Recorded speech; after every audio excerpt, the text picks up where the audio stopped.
Graça e paz, irmãos, nossos amigos, novamente aqui neste canal do YouTube, para nossa última lição desta literatura.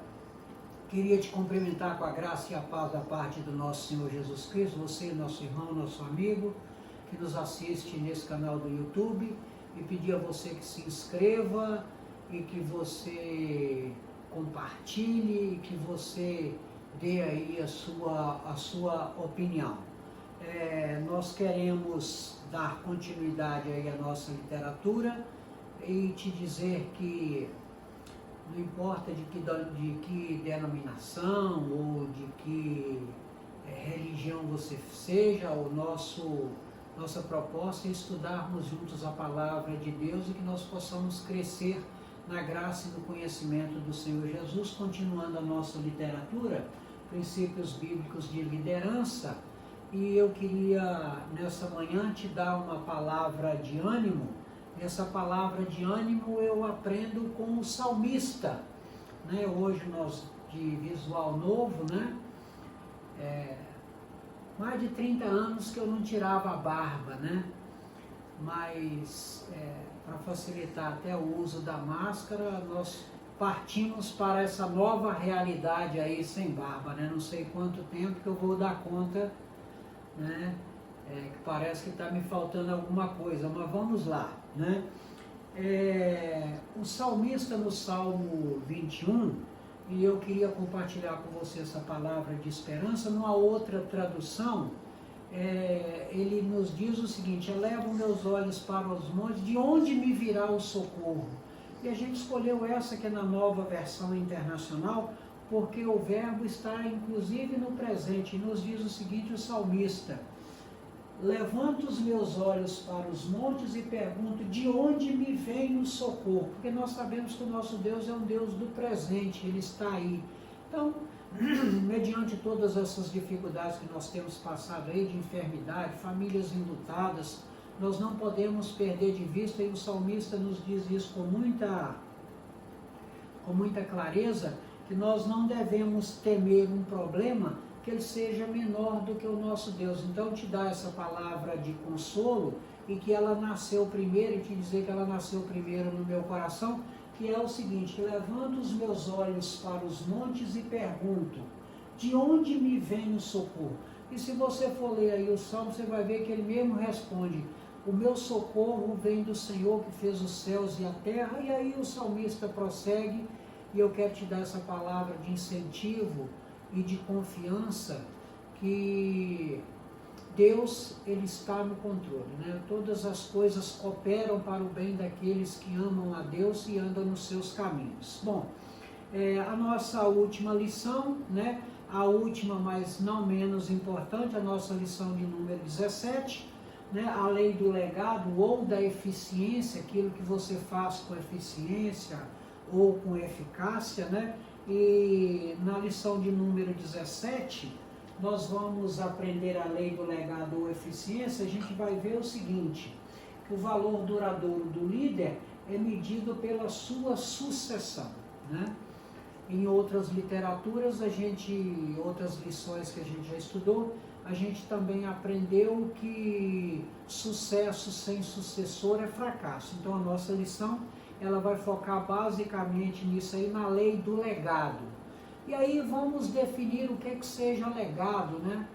O legado é aquilo de bom que você está deixando para quem te sucede, ou para a comunidade onde você está inserido. Esse é o seu legado. Você já pensou, já parou para imaginar que você não é fruto do acaso? Nada nos acontece por acaso e nada advém da sorte. Porque se nós fôssemos depender do acaso ou da sorte, nós estaríamos inviabilizando a onipotência, onipresença de Deus. E assim isso não é verdade.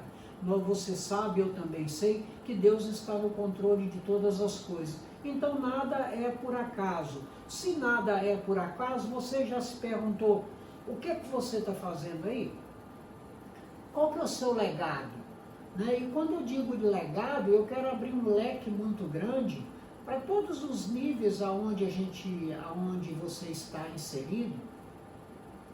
De repente a gente pensa o seguinte: eu não faço parte de um grande grupo, eu não faço parte de uma grande corporação, eu tenho que me preocupar com o legado? Com certeza que sim, aquilo que você vai deixar para os seus filhos, ensinamentos positivos que você deixa no seu local de trabalho, do mais humilde ao mais relevante, e isso não faz nenhuma diferença para Deus. Qual que é a sua contribuição para o meio aonde você está inserido? Você já se perguntou isso? Qual que é o seu legado? É bom que você comece a se preocupar e saiba qual é o seu legado, aquilo que você vai deixar de bom para aqueles que irão te suceder. E eu quero compartilhar com você um texto, né? E eu vou te convidar a abrir aí a palavra de Deus. Você vai abrir aí em Mateus, e você vai ver no capítulo 10 de Mateus, e eu vou ler um verso com você, e você vai prosseguir aí da sua casa mesmo todo o capítulo 10 de Mateus. E o que é que nos ensina a palavra de Deus aí em Mateus? E chamando os seus 12 discípulos, deu-lhes poder sobre os espíritos imundos para os expulsarem e para curarem toda enfermidade e todo mal. Aí você vai ler o capítulo 10 de Mateus, você vai entender melhor isso aí.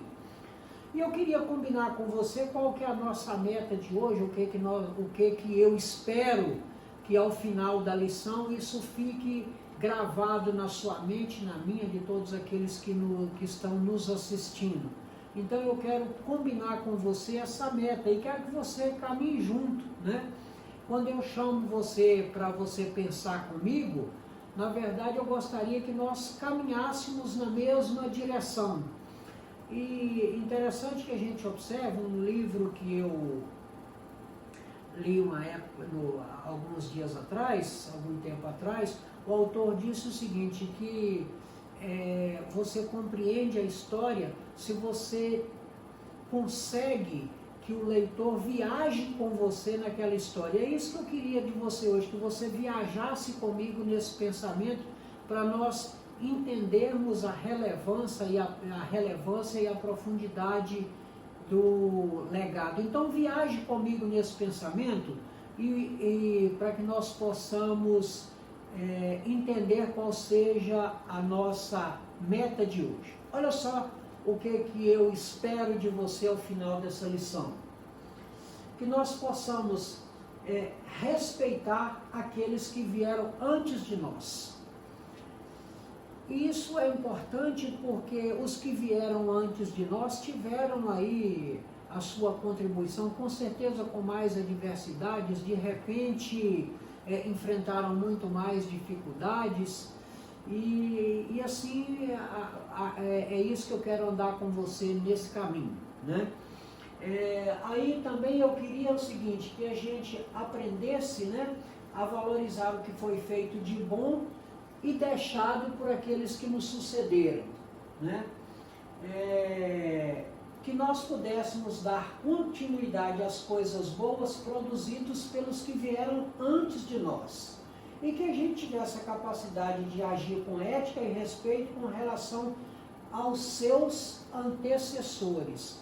De repente a gente vai entender que nós não necessitamos reinventar a roda. Nós podemos pegar a roda, diminuir o seu peso e melhorar a roda, mas não há necessidade de reinventar a roda. Às vezes nós, quanto comunidade, sofremos muito com isso aqui, principalmente no poder público, aqueles que se sucedem, às vezes por uma questão ideológica, largam aquilo de bom que estão sendo feito porque o antepassado era de outro partido político. Então isso, a comunidade, o povo, a população como um todo sofre muito isso. Isso é uma coisa que o líder precisa entender, né, que aquilo que é de bom nós devemos dar continuidade. Uma coisa interessante também que eu vejo a respeito aí do legado, a capacidade de respeitar aqueles que vieram antes de nós, eu por algumas vezes já presenciei discussões, e pessoas dizem, mas fulano de tal tem pensamentos retrógrados, meu pai está atrasado, meu pai não é muito adepto às inovações e etc, etc, mas aí eu costumo dizer o seguinte, olha, se o seu pai tem um grande patrimônio, se o seu pai te ensinou alguma coisa, veio até aqui, ele tem os valores dele, senão a gente não pode perder isso de vista, a gente não pode desprezar aquilo que as pessoas com muita dificuldade conseguiram fazer, conseguiram construir, então a gente precisa valorizar isso até diante das dificuldades de encarar as inovações. O novo às vezes incomoda as pessoas. Então eu queria que você viajasse comigo nesse pensamento do legado. E eu volto a repetir. Você já pensou qual é o seu legado? O que você vai deixar de bom aí no seu condomínio, na igreja onde você congrega, na empresa que você dirige, no seu setor de trabalho, não importa que nível que você exerça, com certeza você tem um legado que você pode deixar. Você já pensou nisso? Em deixar um legado positivo, aquilo que quando você já não estiver mais por aqui, que as pessoas vão sempre lembrar de você positivamente, olha, essa pessoa passou por aqui, mas ele nos deixou essa lição positiva, e isso foi bom e fez com que todos crescessem. Pense em qual vai ser o seu legado, né? E eu quero compartilhar com você uma mensagem do autor, né? E o autor, ele nos ensina, nos leva a refletir, nos leva a viajar nesse pensamento que a tarefa é mais importante do que o líder. Então o líder não é mais importante do que a tarefa. Por isso que é importante você se perguntar, se questionar, e eu gostaria de te incomodar mesmo com isso acerca do legado, para você entender o seguinte, que a tarefa ela é mais importante do que o líder. Então, o que vai marcar o seu legado é aquilo que você deixa de positivo, né? De positivo ou de negativo, mas eu quero te constranger a ter um legado positivo, aquilo que você deixa de bom, de construtivo, de agradável, né? De valores, de trabalho, de qualquer coisa que você deixa de positivo aí para a geração que irá nos suceder. E quando a gente pensa no legado, nós precisamos pensar também, está intrinsecamente ligado com o legado, a capacitação. Então nós vamos entender acerca da capacitação também, como é que isso acontece, né? E o autor, ele nos dá uma visão muito abençoada, inspirada realmente por Deus, porque o autor, ele nos diz o seguinte, que com relação à capacitação, os líderes, eles precisam entender que eles se alternam em serem líderes e servos ao mesmo tempo. Isso é uma coisa que eu acho que ela é muito positiva, e eu tiro muito proveito disso aí, porque eu entendo que a liderança, ela é, antes de tudo, né, o líder, ele precisa ser um coach, de ter disposição de estar todo o tempo capacitando, né?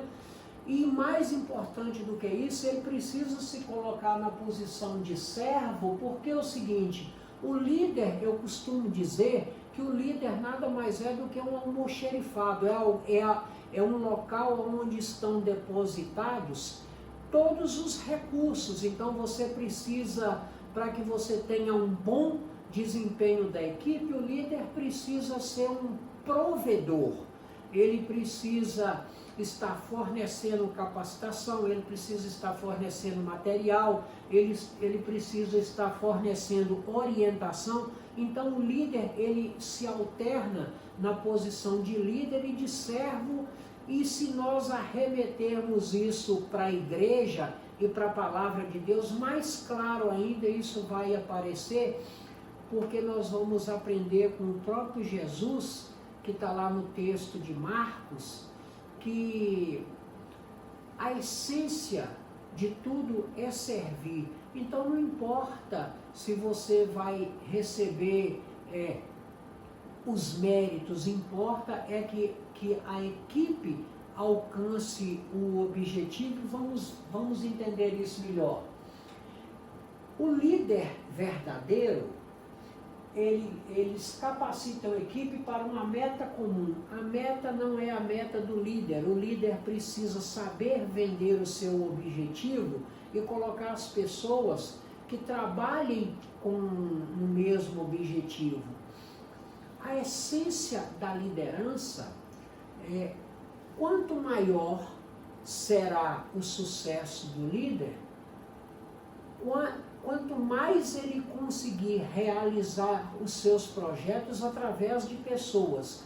Liderança nada mais é do que você realizar os seus projetos através de pessoas. É você conseguir colocar na mente das pessoas, conseguir envolvê-los a trabalhar no seu projeto, e que elas comprem a sua ideia e que elas vão trabalhar com um objetivo comum, e é isso que nós queremos te falar nessa manhã, né? Que o líder verdadeiro, ele capacita a equipe para uma meta comum, né? E aí a gente aprende o seguinte, que mudanças básicas acontecem muito lentamente, né? Não está errado não, é proposital. Muito lentamente, de repente a gente quer mudanças meio estanque e elas não acontecem com muita velocidade. Então é muito lentamente mesmo, né? Eu uma vez perguntando... eu fui trainee e eu questionava sempre a pessoa que era meu orientador a respeito de qual eram as expectativas, né? E um tempo atrás, agora recente, eu conversando com uma pessoa que ele tem uma empresa de tecnologia que presta assistência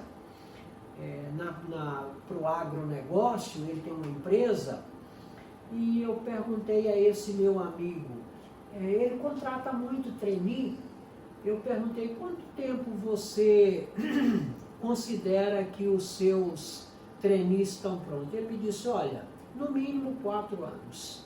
E uma pessoa, ele está apto, eu pego um trainee de nível superior, trago para o campo, e isso é capacitação, ela precisa acontecer em tempo real. Eu trago essa pessoa para o campo e daqui 2 anos eu descubro que ele não tem perfil.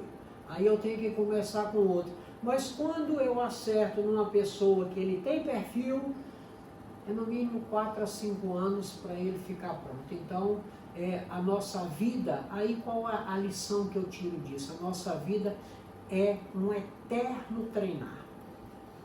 No meu segmento do agronegócio, a gente questiona muito a dificuldade de mão de obra treinada. Mas eu percebo também uma grande falha dos meus pares. A gente tem pouca capacidade ou pouca disponibilidade de treinar a mão de obra. De repente você, como líder, está desejando aí alguém treinado e você está se furtando na oportunidade de treinar uma equipe. Nós precisamos pensar nisso, nós precisamos treinar a equipe, nós precisamos identificar o perfil de cada um e treinar, né? E essa capacitação, ela precisa acontecer em tempo real. Você tem que levar a pessoa para o front mesmo, já, 20 minutos. Nós precisamos levar a pessoa para o front, né? E é necessário investir tempo e esforço. Nós precisamos pensar nisso, nós precisamos treinar a pessoa, né? As mudanças básicas acontecem muito lentamente, a capacitação precisa acontecer em tempo real, é lá no front mesmo, é necessário investir tempo e esforço. Como é que a gente aprende isso com Jesus? Olha o que é que eu aprendo com Jesus e queria compartilhar com você. Ele investiu 3 anos e meio com os 12 discípulos que ele tinha, que eram os mais íntimos. Aí agora você imagina quanto tempo vale, qual o custo de 3 anos e meio junto com Jesus? Vendo pessoas serem ressuscitadas, sendo salvas, sendo transformadas. Você já pensou esse privilégio? E esses 12 tiveram 3 anos e meio com Jesus. Você já imaginou quanto custa se Jesus dedicou do seu tempo aqui, do seu ministério, 3 anos e meio para capacitar uma equipe? A gente às vezes não quer dedicar nada do nosso tempo para capacitar alguém, para deixar um legado. Pense nisso, vamos aprender com Jesus. Investiu 3 anos e meio com os 12 mais íntimos que ele tinha, trabalhou, olha só, que lição que Jesus... Rapaz, é fantástico aprender de Jesus e aprender da Bíblia, tem resposta para tudo. Qual é a sua dúvida? Qualquer dúvida que você tenha, eu tenho aqui um manual para a sua dúvida. Pode passar para mim a dúvida que você tem, que eu vou conseguir responder todas com esse manual aqui, ó. Resposta está aqui, todas as profecias que você quer conhecer o futuro, consulte a Bíblia. Quer saber a história do passado? Na Bíblia. Você quer saber qual é o presente? Aqui também, nesse manual. 66 livros. Olha o que a gente aprende com Jesus. Trabalhou com as diferenças, tanto de caráter quanto de temperamento. A Bíblia nos ensina que Pedro era meio zangado, cortou a orelha do soldado, mas era muito fiel a Deus, era muito fiel a Jesus, muito leal. No entanto, Judas, pacífico ali e tal, mas traiu Jesus, né? Então, ele trabalhou com as diferenças tanto de caráter quanto de temperamento e nos ensina a fazer isso, né? E o mais importante, e isso aqui é uma coisa que ela precisa te incomodar, pessoas respondem diferente ao mesmo estímulo. Como é que é isso? Isso é da seguinte maneira. Tem gente que você aperta, você diz para o cara, ei rapaz, será que você consegue? Ele diz, não, eu consigo, eu vou me esforçar mais e eu consigo. E algumas pessoas você diz, rapaz, será que você consegue? Não, não consigo, dá para outro. Pessoas respondem diferente aos mesmos estímulos. Então, de repente, não existe uma receita de bolo para estimular as pessoas. E olha o que eu aprendo com Jesus acerca do líder que ele é servo. Está lá em Marcos, nos Evangelhos, Mateus, Marcos, Lucas e João, 10:45. Pois nem mesmo o Filho do Homem veio para ser servido, mas para servir e dar a sua vida em resgate por muitos. O que eu aprendo com esse texto de Marcos com Jesus? Que o próprio Jesus assumiu, né, e ele determinou para si que ele seria servo, que ele iria servir a um bem maior e não seria a sua vontade, né? Então, o líder precisa também se colocar na posição de servo e de provedor. Aí, para que você possa refletir, né, e fazer uma aplicação pessoal, se você julgar que isso é bom para você, que capacitar é dar poder a quem tem conhecimento e conhecimento aos que têm poder, segundo Warren Bennis. Vou ler de volta para ficar bem marcado, porque isso é interessante. Capacitar é dar poder a quem tem conhecimento e conhecimento a quem tem poder. Isso que é a essência de capacitar. Entendendo um pouco acerca da lei do legado, né? Entendendo um pouco acerca da lei do legado, né? Vamos entender aí o legado divino, né? A gente vê a lei do legado da seguinte maneira, né? Deus comissionou Jesus, que preparou os discípulos, e os discípulos prepararam a igreja, e isso é um legado divino, né? E desde a época de Adão lá no paraíso, aonde Deus visitava Adão na viração do dia, Deus já estava, que Deus como arquiteto do universo, né? Eu imagino quando eu era ali estudante, que tinha aquela mesa de desenho com régua T, nanquim, hoje isso não existe mais, né? Só quem é meu contemporâneo sabe disso, hoje tudo é no AutoCAD, mas eu fico imaginando que Deus ali naquela mesa que ele projetava, ele já estava construindo ali o plano de salvação do homem. E o plano de salvação do homem, ele passa por esse legado divino, onde Deus comissionou Jesus para essa missão, ele preparou os discípulos e os discípulos prepararam a igreja. Esse é o legado divino.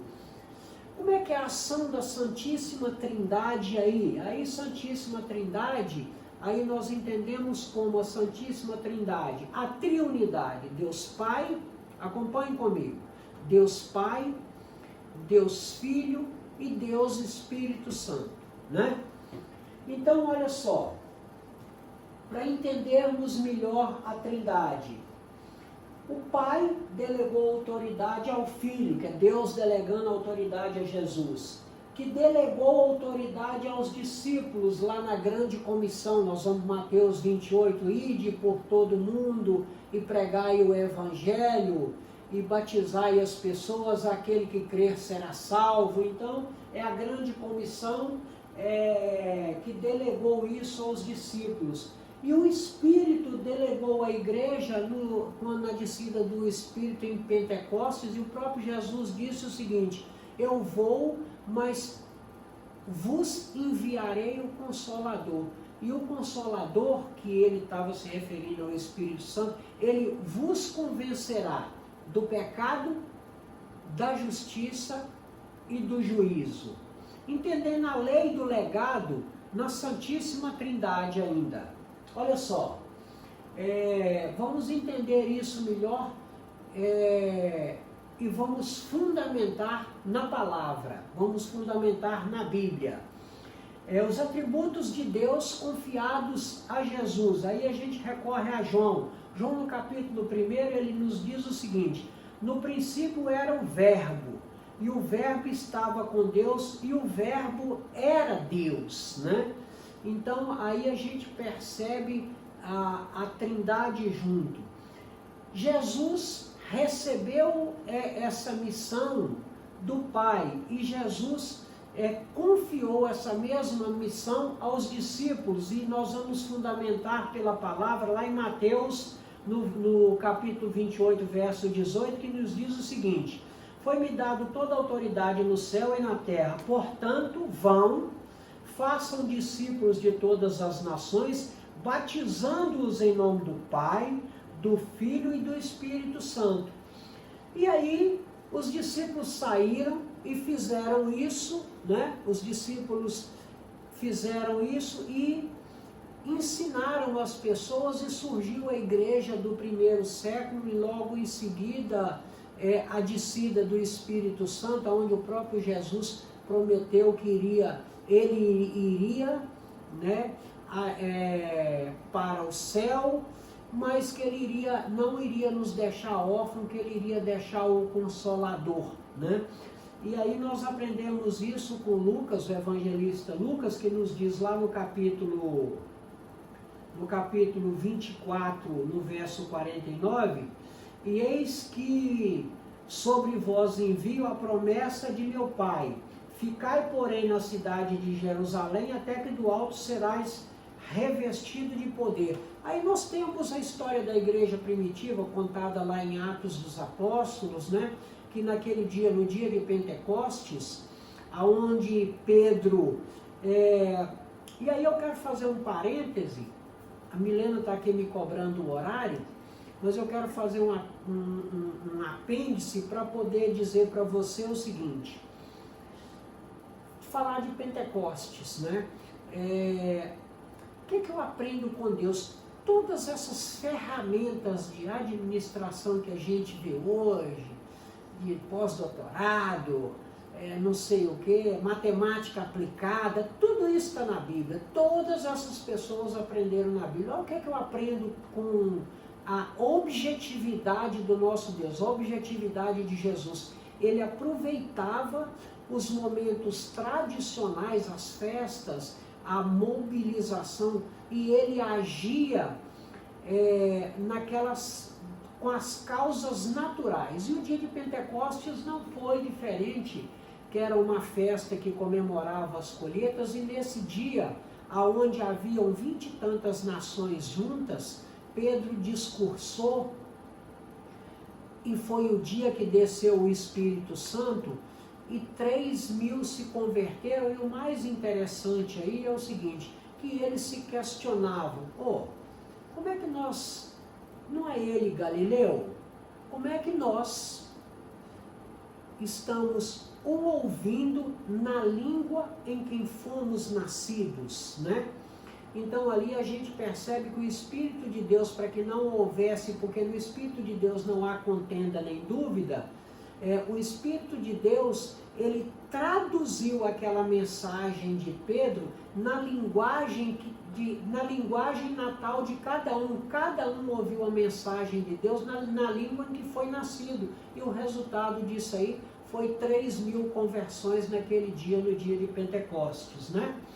Então, vamos lá, seguindo aí na lei do legado, entendendo isso aí na vida dos patriarcas, aqueles que nos sucederam, né?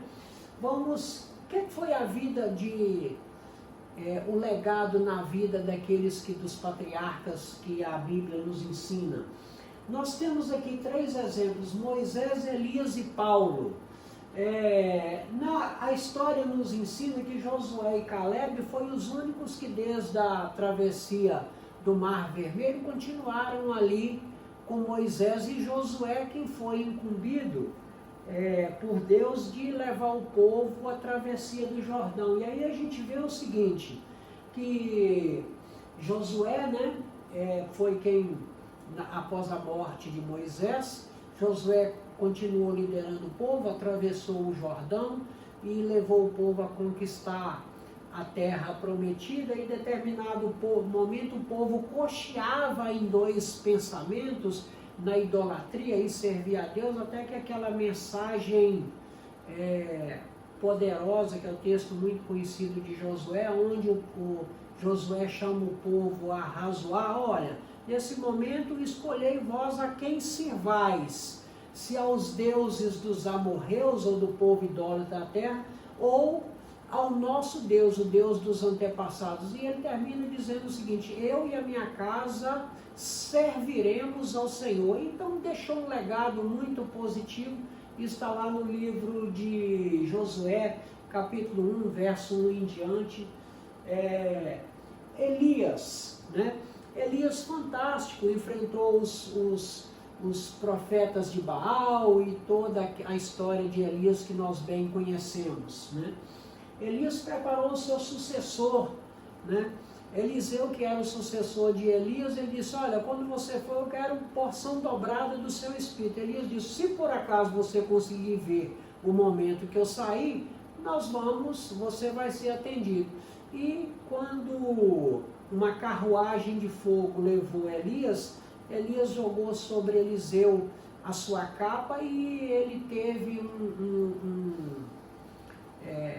uma carreira abençoada. E a história nos conta o caso de Naamã, que foi visitar a menina cativa, falou do profeta que estava em Israel, e Naamã teve lá. Os irmãos conhecem bem a história da cura da lepra de Naamã, né? Então nós temos Elias, né, que deixou como seu sucessor Eliseu, e preparou Eliseu para isso, e deu a ele a capa, e aí ele sucedeu Elias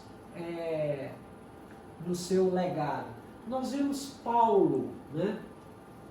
A história nos conta que depois de Jesus, quem mais difundiu o evangelho é Paulo. E assim, interessante a gente entender toda a história de Paulo, porque um grande problema de Paulo com relação aos romanos e aos judeus, porque Paulo, ele pregava principalmente, basicamente, 2 coisas. Primeiro, que Jesus vivia, e os judeus diziam que Jesus era morto porque não queriam aceitar a ressurreição. Isso era um aspecto. O segundo, que Paulo incomodava, porque Paulo pregava o arrependimento, que precisava haver arrependimento. E toda vez que se fala em arrependimento, se fala em sair da zona de conforto e sair daquilo que é agradável para nós. Então isso incomodava muito, né? E Paulo foi instruído por Gamaliel e toda aquela, muito bem preparado, né? Em determinado momento, Paulo teve a oportunidade de ter ali isentado toda a sua culpa, quando ele, perante as autoridades, foi-lhe sugerido o seguinte: vamos cancelar todas as suas acusações se você parar de dizer que esse Jesus é vivo. Ele disse: não, como é que eu vou deixar de falar daquilo que eu tenho visto e ouvido? Aí ele disse: não, então eu vou apelar para César. Significava naquela época apelar para César, apelar para a Suprema Corte. E isso foi tão fantástico, porque Deus no dia anterior visitou: olha, você não se preocupe que eu vou estar com você. Era uma promessa que Deus tinha feito a Paulo. Então ele disse o seguinte: não vou deixar de maneira nenhuma de falar daquilo que eu tenho visto e ouvido, vou apelar para César. E esse apelar para César fez um significado completamente diferente na sua vida, na minha e de todos nós, porque é o seguinte: o Evangelho, quando Paulo apelar para César, significava ir para Roma. E quando Paulo foi para Roma, começou a difundir o Evangelho, aí o Evangelho saiu de Samaria, saiu de Jerusalém, foi para a Europa, da Europa foi para as Américas, e das Américas chegou até você, e estamos aqui hoje, Primeira Igreja Batista da 32, compartilhando com você a palavra do nosso Deus. De graça dai, de graça receber, de graça dai, né? Então é isso que a gente aprende. Olha o que Paulo nos ensina aqui em 1 Coríntios 15, 13. Vos entreguei o que também recebi. E é isso que é a chave, isso que é o seu legado. Aquilo que você recebe, entrega a outro, uma relação de ganha-ganha. Vamos todos crescer junto para uma comunidade melhor, para um ser humano melhor, para uma igreja melhor, para um condomínio melhor, para a sua empresa melhor, para uma cidade melhor, para um país melhor, com os valores éticos, morais, aqueles que agradam a Deus, né? A lei do legado na vida da igreja, né? A lei do legado na vida da igreja. E a lei do legado na vida da igreja, ela está basicamente concentrada em Atos, no capítulo 2, que conta toda a história da igreja. Aí o que nós aprendemos? O que é a lei do legado na vida da igreja? Principalmente o ensino da palavra. Não é aquilo que eu acho, não é aquilo que eu penso, né? Não pode ser uma coisa subjetiva, né? A Bíblia, ela pode ter várias aplicações, mas ela não pode ter mais do que uma interpretação. Vou repetir para ficar bem gravado. Quando na lei do legado na vida da igreja, no ensino da palavra, qual que é a essência do ensino da palavra? A Bíblia pode ter N aplicações, mas a Bíblia, ela tem apenas uma interpretação. Conhecereis a verdade, e a verdade o quê? Vos libertará. Nosso presidente sabe bem disso, que ele disse isso muitas vezes aí. Vamos dar sequência aqui. O legado da vida da igreja, né? O ensino da palavra, a comunhão, o partir o pão e nas orações. Esse é o legado que a igreja precisa deixar, né? Na comunidade onde ela está inserida, né? Qual que é o legado da igreja de hoje? Nós precisamos entender, você, eu, muitas vezes a gente pensa o seguinte: não é para mim. Não é eu não sou capacitado, não é para mim, isso é para outra pessoa, aí não aparece outra pessoa e acaba ficando sem fazer. Nós precisamos entender o seguinte, que a capacidade, ela vem de Deus. Então, se você se dispõe, logicamente você se dispõe, mas você precisa se esmerar, você precisa se preparar, você precisa se qualificar, tudo isso, mas Deus vai te conceder isso. Mas o que é o legado da igreja de hoje? Se Deus te chamou, Ele vai te capacitar. Se Deus quer que você faça alguma coisa, Ele vai te capacitar, né? Se Deus te capacita, Ele vai te enviar. Se Deus vai te enviar, Ele também vai acompanhar, porque Deus é coach.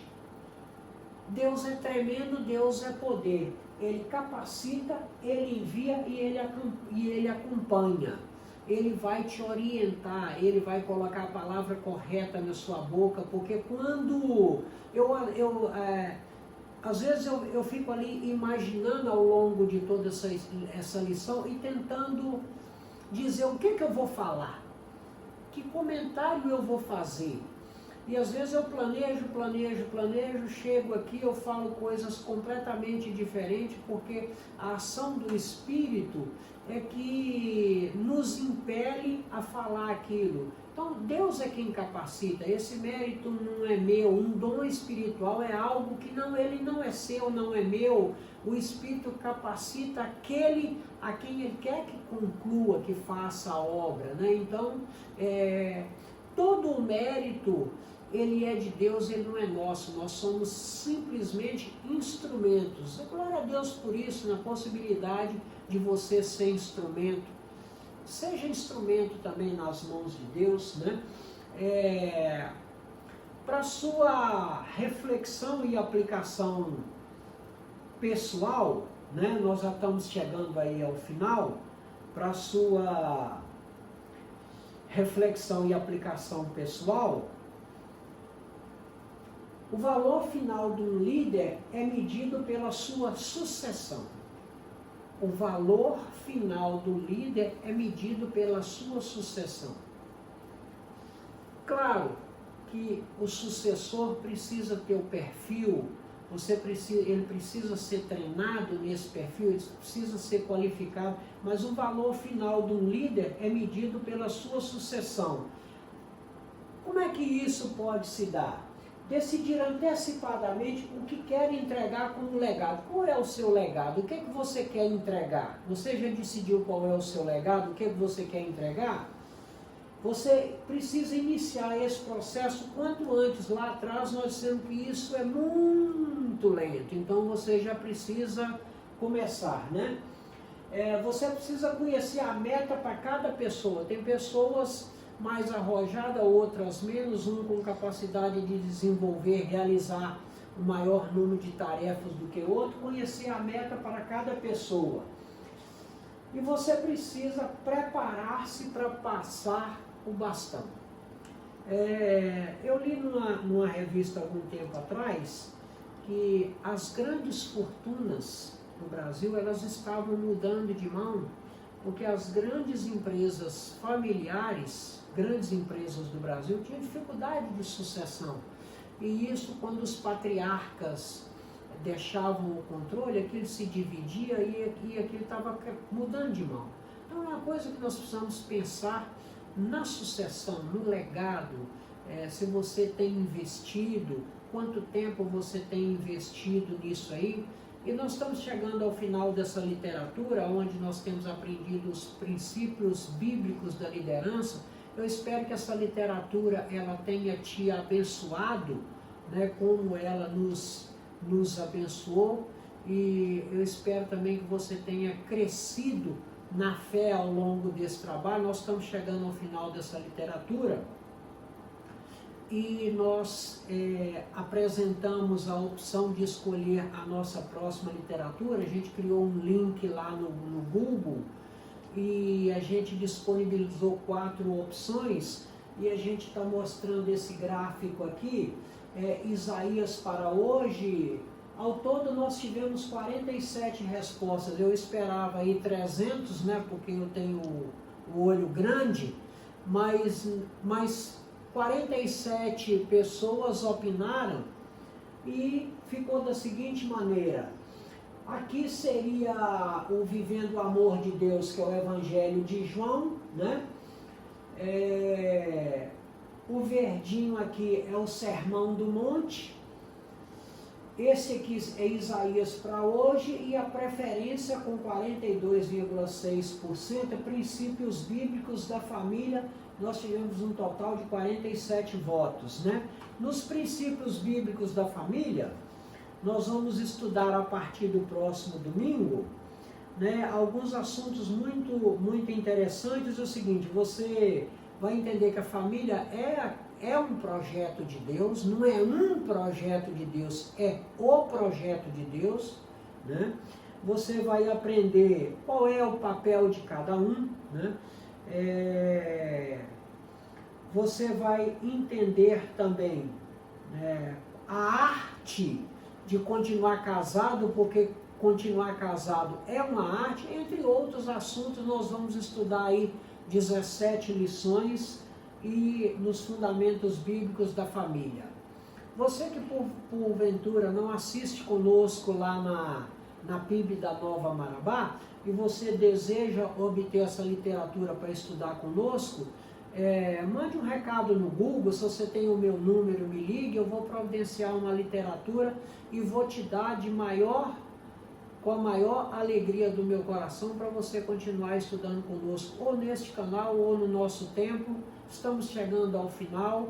Domingo que vem estaremos com a nossa lição de número 1 dos princípios bíblicos da família.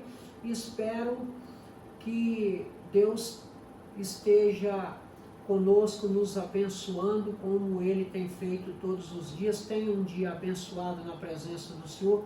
Continue conosco, se inscreva, compartilhe, divulgue, mande esse vídeo para o seu amigo que você gostaria que ele fosse alcançado pela graça salvadora de Jesus. Que Deus nos abençoe, nos guarda e que Ele conceda o desejo do seu coração e que você tenha uma semana de vitória em tudo que você vai fazer. Fique na paz do Senhor, graça e paz, que Deus te abençoe. Tchau!